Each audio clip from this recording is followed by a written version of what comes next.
नमस्कार दोस्तों, स्वागत है आपका अपने YouTube channel destination history point में। मैं उम्मीद करता हूं कि आप सभी लोग अच्छे होंगे और इस कोरोना काल में जहां भी होंगे सुरक्षित होंगे। आज हम आपके लिए आरआरबी एनटीपीसी 2020-21 माह प्रश्नों की सीरीज का पार्ट 20 लेकर आए हैं। अगर आप इस वीडियो को देख रहे हैं तो उम्मीद करता हूँ कि आपने पिछले पार्ट देख चुके होंगे। अगर नहीं देखे हैं तो उन्हें जाकर देखें, आपको उनका लिंक डिस्क्रिप्शन में मिल जाएगा। और आप अगर मेरे चैनल पर नए आए हैं और अभी तक मेरे चैनल को सब्सक्राइब नहीं किया है तो प्लीज़ सब्सक्राइब और बेल आइकन को ज़रूर प्रेस करें, क्योंकि आने वाली वीडियोज़ के अपडेट आपको मिलते रहें। तो चलिए स्टार्ट करते हैं आज की क्लास एक मोटिवेशनल कोट्स के साथ। तो मोटिवेशनल कोट्स क्या है? हमें हार नहीं माननी चाहिए और हमें समस्याओं को खुद को हराने नहीं देना चाहिए। क्या? हमें हार नहीं माननी चाहिए और हमें समस्याओं को खुद को हराने नहीं देना चाहिए। इसलिए कभी हिम्मत मत हारो। अगर आज किसी चीज़ में सफलता न मिल रही है तो हिम्मत मत हारो। अगर हम कोशिश करते रहेंगे तो एक दिन सफलता ज़रूर मिलेगी। अगर हम हिम्मत हार जाएंगे तो जो समस्याएं हैं और हैवी हो जाती हैं। इसलिए कभी हिम्मत मत हारो, क्योंकि जो कमज़ोर व्यक्ति होता है उसी पर सब दबाव डालते हैं। इसलिए अपने काम को कमज़ोर मत बनाओ, हमेशा कोशिश करते रहो। इसी जोश और उत्साह के साथ करते हैं अपनी क्लास स्टार्ट। आज का पहला क्वेश्चन, वैश्विक प्रतिस्पर्धा क्षमता सूचकांक में भारत का स्थान कौन सा है? तो वैश्विक प्रतिस्पर्धा क्षमता सूचकांक में भारत का स्थान कौन सा है? तो आंसर क्या होगा? 42, ऑप्शन नंबर बी 43, या ऑप्शन नंबर सी 44, या ऑप्शन नंबर डी 45। तो आंसर क्या होगा? वैश्विक प्रतिस्पर्धा क्षमता सूचकांक में भारत का स्थान कौन सा है? तो आंसर होगा हमारा कितना? Option number B 43। अच्छा, ये 2020 में है 43, और 2019 की बात करें तो 2019 में भी कितना था? तो 2019 में भी कितना था? 43 था। क्या? 43। अच्छा, ये कितने देशों की सूची थी? तो ये 63 देशों की सूची थी। कितनी? 63 देशों की सूची में कितना? 43वां स्थान है। 63 देशों की सूची में 43वां स्थान है। अच्छा, 2018 में कितना था? तो 2018 में था 44। कितना? 44। अच्छा, फर्स्ट पर कौन है वैश्विक प्रतिस्पर्धा क्षमता सूचकांक में? तो फर्स्ट पर है तुम्हारा सिंगापुर। कौन? सिंगापुर। और सेकंड पर डेनमार्क। कौन है? डेनमार्क। और थर्ड पर कौन है? थर्ड पर है हमारा क्या? स्विट्जरलैंड। अच्छा, एक होता है वैश्विक प्रतिस्पर्धा क्षमता सूचकांक और एक होता है वैश्विक प्रतिस्पर्धा सूचकांक, जिसमें भारत की रैंक कितनी है? तो उसमें है भारत की रैंक 72, यानी कितनी? 72 है। कितने देशों में से है वो? तो वो है 132 देशों में से 72 रैंक किसकी? भारत की। किसमें? वैश्विक प्रतिस्पर्धा सूचकांक। और ये क्या है? वैश्विक प्रतिस्पर्धा क्षमता सूचकांक, और वो है वैश्विक प्रतिस्पर्धा सूचकांक। रैंक कितनी भारत की? 72। और पहले नंबर पर उसमें कौन है?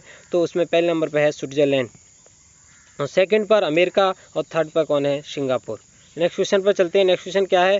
निम्न में से एंटीवायरस कौन सा है? तो एंटीवायरस कौन सा है? Option number A Microsoft, option number B Excel, option number C Google, या ऑप्शन नंबर डी नॉर्टन। तो आंसर क्या होगा हमारा? आंसर होगा option number D Norton. Norton हमारा एक क्या है? एंटीवायरस है। अच्छा, एंटीवायरस और क्या क्या होते हैं? तो एंटीवायरस है एक अवीरा। कौन सा? अवीरा एंटीवायरस होता है। एक एफ सिक्योर एंटीवायरस होता है। एफ सिक्योर एंटीवायरस होता है। अच्छा, एक कौन सा है? तो एक है कौन सा? Caspar sky. कौन सा? Caspar sky. कौन सा? Caspar sky. एक है बिट डिफेंडर। कौन सा? Bit defender. ये क्या है? एंटीवायरस हैं कुछ। अच्छा, नेक्स्ट क्वेश्चन पर चलते हैं। तो नेक्स्ट क्वेश्चन क्या है? 11वां वृक्ष सम्मेलन कहाँ हुआ था? तो जो 11वां वृक्ष सम्मेलन सा कौन सा? 2019 में जो हुआ था 11वां वृक्ष सम्मेलन, वो कहाँ हुआ था? तो option number A Brazil, option number B रूस, ऑप्शन नंबर सी भारत, या ऑप्शन नंबर डी चीन। तो आंसर क्या होगा हमारा? 11वां जो वृक्ष सम्मेलन 2019 में हुआ था वो कहाँ हुआ था? तो ऑप्शन नंबर ए ब्राज़ील में। कहाँ हुआ था? ब्राज़ील में। अच्छा, इसकी थीम क्या थी? तो इसकी थीम थी क्या थी? 11वें शिखर सम्मेलन 2019 की थीम थी economic growth for an innovative future. क्या थी? Economic growth for an innovative future. अच्छा, वृक्ष की जो स्थापना हुई थी वो कब हुई थी? तो वो हुई थी 2009 में। कब? 2009 में हुई थी। अच्छा, शुरुआत में किस नाम से हुई थी? तो ये ब्रिक नाम से हुई थी। BRIC नाम से हुई थी। बाद में 24 दिसंबर 2010 में कौन शामिल हुआ इसमें? दक्षिण अफ्रीका। तो इसमें एस और जुड़ गया, ब्रिक्स हो गया ये। दक्षिण अफ्रीका ने 2011 के शिखर सम्मेलन में भाग लिया था। पहली बार जब दक्षिण अफ्रीका ने भाग लिया था तो वो 2011 के शिखर सम्मेलन में भाग लिया था, लेकिन शामिल कब हो गया था वो, तो 24 दिसंबर 2010 को शामिल हो गया था। अच्छा, बात करते हैं कि जो ब्रिक्स हैं इसमें कितने देश हैं, तो ब्रिक्स में देशों की संख्या कितनी है, तो इसमें 5 देश हैं ब्रिक्स। बी से मतलब ब्राज़ील, आर से मतलब रसिया, आई से मतलब इंडिया, सी से चाइना और एस से साउथ अफ्रीका। कौन सा? South Africa. दोबारा बोलता हूँ, बी से ब्राज़ील, आर से रसिया, आई से इंडिया, सी से चाइना और एस से साउथ अफ्रीका। अच्छा, ये जो सम्मेलन होते हैं तो ये सम्मेलन किस प्रकार होते हैं, इसकी थोड़ी सी एक ट्रिक बता देता हूँ आपको। तो जैसे ये ब्रिक्स है, तो अब हुआ सम्मेलन कहाँ, ब्रिक्स में 2019 में। तो 2020 का कहाँ हुआ था, लेकिन वर्चुअल हुआ था 2020 का, लेकिन उसकी मेज़बानी किसने की थी, तो उसकी मेज़बानी की थी रूस ने। 2020 के की किसने मेज़बानी की थी, रूस ने।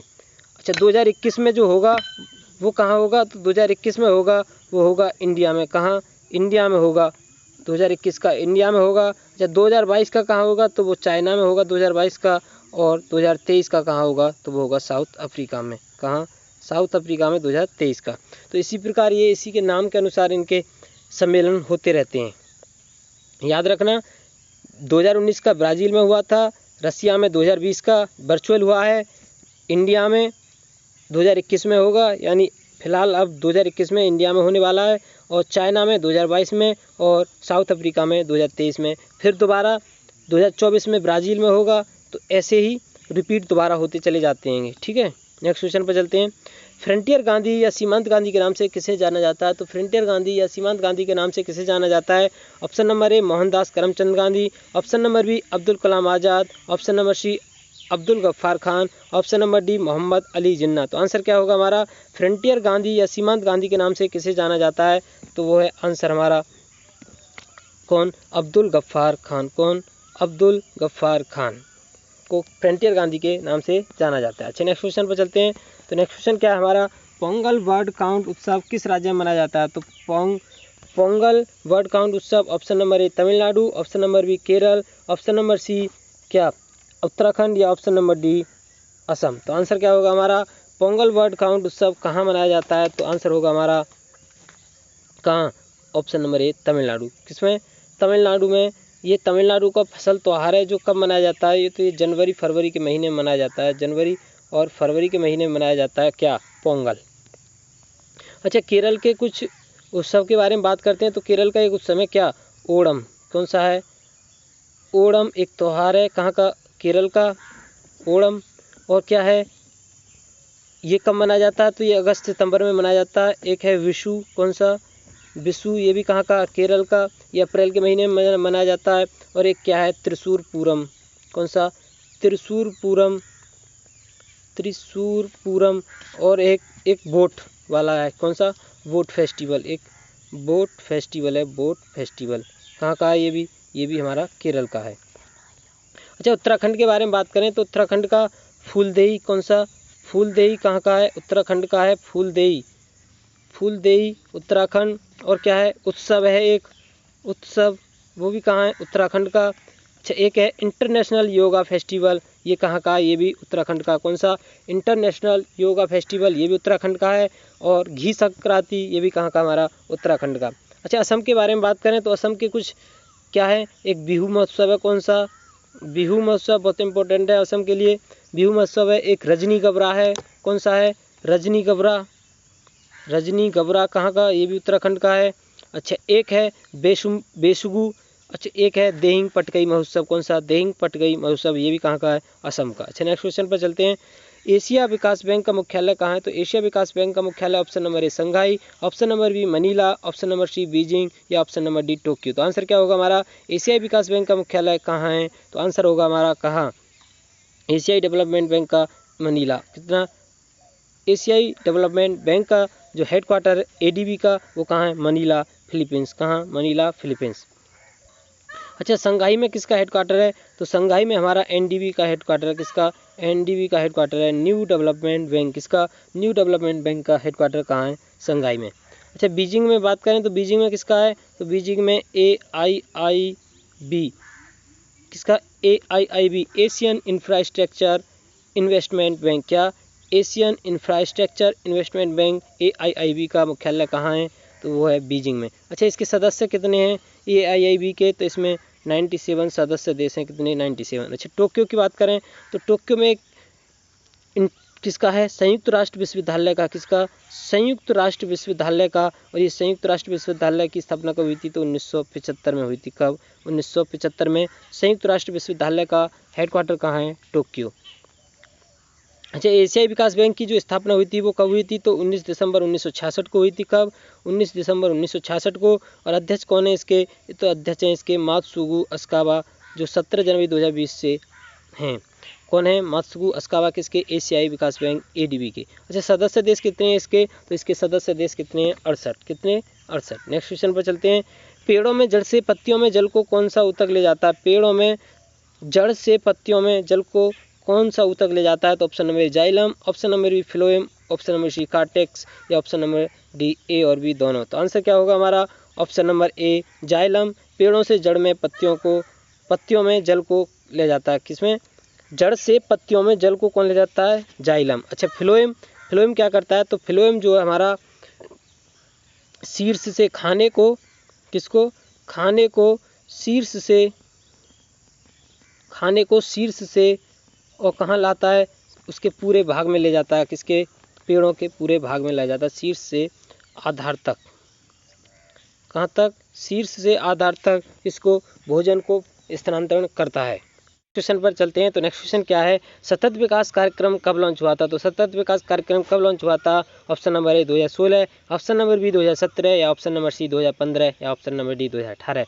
तो हमारा सतत विकास कार्यक्रम यानी सस्टेनेबल डेवलपमेंट प्रोग्राम कब लॉन्च हुआ था? तो ये लॉन्च हुआ था ऑप्शन नंबर C 2015 में। कब? Option number C 2015।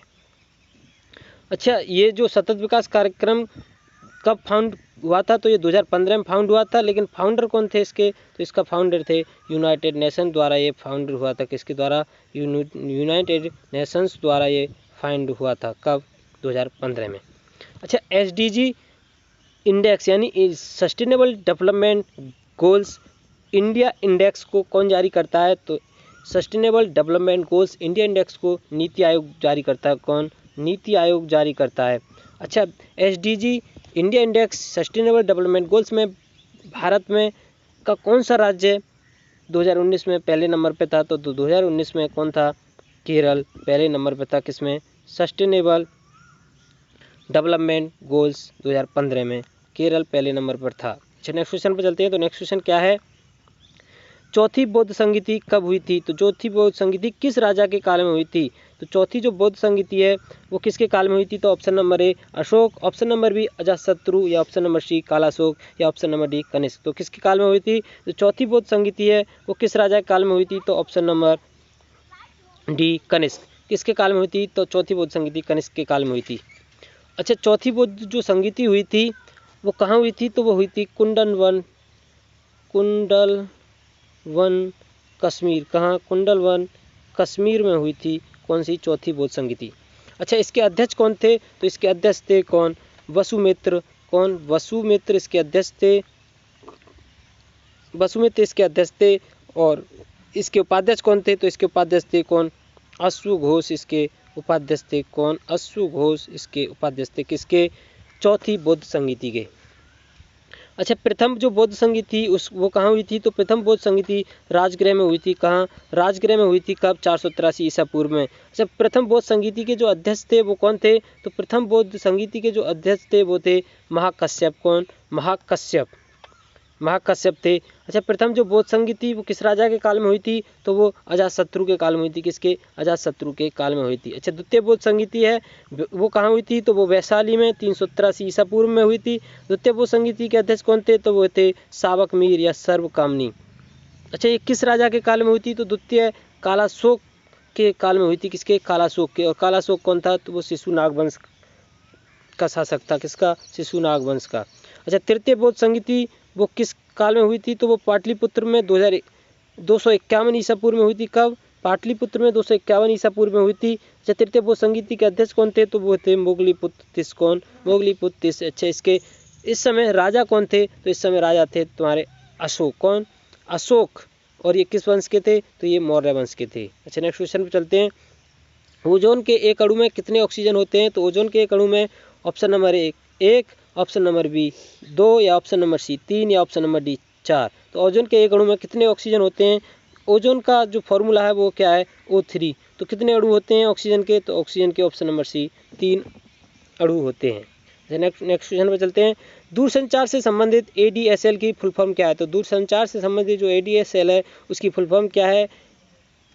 Asymmetric digital subscriber line, या asymmetric digital subscriber location, option number C asymmetric digital source line, या option number D asymmetric digital system line. तो आंसर क्या होगा हमारा? आंसर होगा option number A, asymmetric digital subscriber line, ADSL की full form है। अच्छा नेक्स्ट क्वेश्चन पर चलते हैं। 1974 में हुई रेल हड़ताल का नेतृत्व कौन कर रहे थे? तो 1974 में हुई जो रेल हड़ताल थी उसका नेतृत्व कौन कर रहे थे? तो option number A Jayaprakash Narayan, option number B George Fernandes, option number C Rajnarayan, या option number D Khushwant Singh. तो आंसर क्या होगा हमारा? जो 1974 में रेल हड़ताल हुई थी वो किसका नेतृत्व कौन कर रहे थे? तो आंसर होगा option number B George Fernandes. कौन? जॉर्ज फर्नांडिस। अच्छा ये जो रेल हड़ताल थी ये सबसे बड़ी रेल हड़ताल थी, कौन सी? ये 20 दिन चली थी। 1974 वाली जो रेल हड़ताल थी वे सबसे बड़ी रेल हड़ताल थी, ये 20 दिन तक चली थी, और इसमें 17 लाख जो कर्मचारी हैं उन्होंने भाग लिया था। किसने? 17 लाख कर्मचारियों ने इसमें भाग लिया था। नेक्स्ट क्वेश्चन पर चलते हैं। भारतीय सरकार अधिनियम 1935 किससे संबंधित है? तो भारतीय सरकार अधिनियम 1935 है वो किससे संबंधित है? तो ऑप्शन नंबर ए प्रांतीय स्वशासन, ऑप्शन नंबर बी पोर्टफोलियो प्रणाली, ऑप्शन नंबर सी द्वैत प्रशासन प्रणाली, या ऑप्शन नंबर डी चुनाव प्रणाली। तो आंसर क्या होगा हमारा? जो भारतीय सरकार अधिनियम 1935 था वो किससे संबंधित था? तो हमारा प्रांतीय स्वशासन से संबंधित था। किससे? ऑप्शन नंबर ए प्रांतीय स्वशासन से संबंधित था। कौन सा? 1935 भारत सरकार अधिनियम। अच्छा पोर्टफोलियो प्रणाली के बारे में बात करें तो पोर्टफोलियो प्रणाली कौन से? 1861 के अधिनियम से थी। किससे थे? 1861 के। और द्वैत शासन जो प्रणाली थी वो कब थी? तो वो थी हमारी 1919 के माउंटेग्यू चेम्सफोर्ड। कौन से? 1919 के माउंटेग्यू चेम्सफोर्ड सुधार से। किससे? माउंटेग्यू चेम्सफोर्ड सुधार से। अच्छा चुनाव प्रणाली, तो चुनाव प्रणाली हमारी कब? ये चुनाव प्रणाली 1909 के। कौन से? 1909 के मार्ले मिंटो सुधार। कौन से? मार्ले मिंटो सुधार 1909 से संबंधित थी। इसमें पहली बार जो है भारतीयों को चुनाव प्रणाली का सिद्धांत मिला था। इसमें गवर्नर जनरल की जो कार्यकारी परिषद थी उसमें भारतीयों को प्रतिनिधित्व मिला था पहली बार। क्या? जो चुनाव प्रणाली थी वो 1909 से मार्ले मिंटो सुधार के अंतर्गत आई थी। इसमें क्या हुआ था? जो भारतीय थे उनके लिए गवर्नर जनरल की जो कार्यकारी परिषद थी उसमें भारतीयों को प्रतिनिधित्व मिला था पहली बार। अच्छा नेक्स्ट क्वेश्चन पे, सर्वाधिक रेलवे लाइन भारत के किस राज्य में स्थित हैं? तो सर्वाधिक जो रेलवे लाइन है भारत के किस राज्य में? Option number A Madhya Pradesh, option number B Himachal Pradesh, option number C Maharashtra, या option number D Uttar Pradesh. तो आंसर क्या होगा हमारा? आंसर होगा option number D Uttar Pradesh. Bharat सर्वाधिक जो रेलवे लाइन है भारत के किस राज्य में स्थित हैं? तो वो हैं ऑप्शन नंबर डी उत्तर प्रदेश। अच्छा नेक्स्ट क्वेश्चन पर चलते हैं और आज के आखिरी क्वेश्चन पर, थियोप्रेस्टस किसके जनक कहे जाते हैं? थियोप्रेस्टस ऑप्शन नंबर ए वनस्पति विज्ञान, ऑप्शन नंबर बी जीव विज्ञान, ऑप्शन नंबर सी चिकित्सा शास्त्र, या ऑप्शन नंबर डी जंतु विज्ञान। तो आंसर क्या होगा हमारा? जो थियोप्रेस्टस हैं वो किसके जनक कहे जाते हैं? तो आंसर होगा हमारा ऑप्शन नंबर ए वनस्पति विज्ञान के जनक कहे जाते हैं। कौन? थियोप्रेस्टस। अच्छा जीव विज्ञान के जनक कौन है? तो जीव विज्ञान के जनक हैं अरस्तु। कौन? अरस्तु जीव विज्ञान के जनक हैं। जो चिकित्सा शास्त्र के बारे में बात करें तो चिकित्सा शास्त्र के जो जनक हैं वो हिप्पोक्रेटस हैं। कौन? हिप्पोक्रेटस। अच्छा हिप्पोक्रेटस को ही जो है चिकित्सा में जो डॉक्टर हैं उनको हिप्पोक्रेटस की शपथ दिलाई जाती है। किसकी? हिप्पोक्रेटस की शपथ दिलाई जाती है किसको? डॉक्टरों को। अच्छा जंतु विज्ञान के, तो जंतु विज्ञान के कौन है जनक? तो जंतु विज्ञान के जनक भी कौन है? अरस्तु जंतु विज्ञान के जनक हैं। और आज की क्लास यहीं समाप्त करते हैं। अगर आपको क्लास अच्छी लगी हो तो प्लीज़ लाइक, कमेंट और अपने दोस्तों को शेयर ज़रूर करें। और अभी तक आपने मेरे चैनल को सब्सक्राइब नहीं किया है तो प्लीज़ सब्सक्राइब और बेल आइकन को ज़रूर प्रेस करें, क्योंकि आने वाली वीडियोज़ के अपडेट आपको मिलते रहें। थैंक यू, धन्यवाद, आपका दिन शुभ हो। Take care, bye bye.